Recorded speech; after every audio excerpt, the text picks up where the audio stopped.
What we experience here in the Visayas, that brought us mga daghang ulan is the southwesterly wind flow. Okay. So, Manisya, and then we have clouds. Nalay cloud cluster. And sa mga models, it become a typhoon, no? Mga 25 or 26. Okay. So, this usual forecast, cloudy ta, 1-1. And Manisya si Hiner, somewhere in Japan. By afternoon, ulan punta sa possibility, this rain showers and thunderstorm will continue di karong adlaw.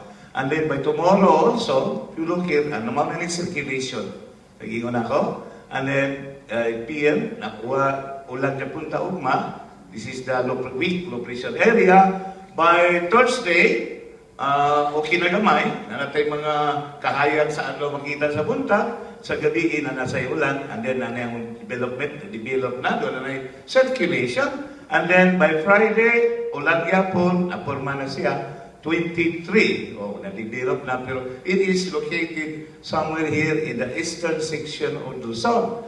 So by Saturday, 24, Sunday, ulanon yapon ta, 25, yan na. Pero taas yapon, no?